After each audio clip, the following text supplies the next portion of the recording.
starting off. This is like stress relief for me. It's really fucked up because two people before me have already came up and did whole ass eating sets, and that was literally what I've been practicing all day. So I'm like all like pivots right now. But the other guy was talking about haircuts, and it's convenient because now I have actually topic of conversation to start on. Because I just came and getting my haircut, and I'm really happy with it. I cut all my hair off first time about 8 years or so. But I was happy because it's somebody that I knew that was my barber, so I didn't have to go through that awkward phase of finding a new barber, because that's really tough for black guys. We're real picky about who cuts your hair. And then there's always that awkward phase where when you're finding a new barber, you run into those barbers that, do weird shit, like little quirky shit, like rest their balls on your shoulder when they're cutting your hair. You get an edge up and a deep tissue neck massage, and their balls are draped across the back of your neck like an airplane pillow. I don't really like that. Makes me feel uncomfortable, like an invasion of privacy. But needless to say, I don't have to go through that now. Like, when I come in for an edge up, I don't expect a face full of dick. Like, I don't want you to turn me to the side and I'm taking glamour shots with just the tip. That's just disgusting. But I digress. But again, my whole ass eating set is gone, but it also made me transition to something else, still ass related. So I got a friend I play video games with on Xbox Live.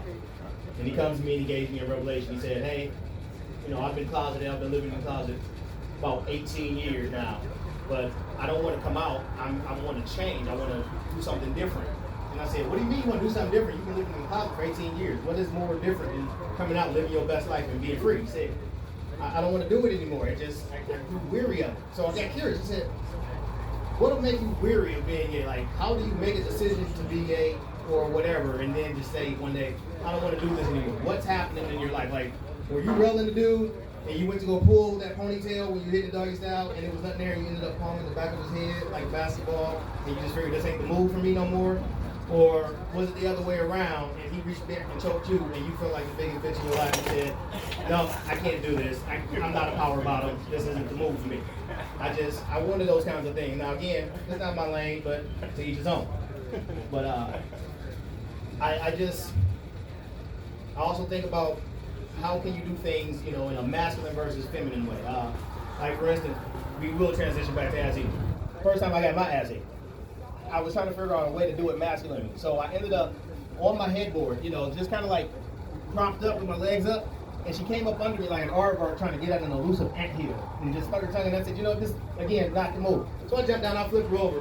That's when I discovered that I like eating ass. The other guy said it's a young guy's game. I'm 36 years old, I got 6 kids. I eat ass like a sea otter. I spread it open, going like a clam. Like to sit her on my chest and get it all in my chin. It's disgusting, but I love it. I'm like Dora the Explorer. My tongue is Dora and her ass is a Mexican jungle. It's crazy. But I don't have any qualms about it. Again, 6 kids, you got to keep it spicy. So I like to think of her ass as my breath's signature scent. So I like to go around and say, what is that? Just pass the blunt. I'll tell you later. But I ain't got anything else. I appreciate you guys. Thanks for having me for the second week in a row. I write them jokes on Facebook and YouTube.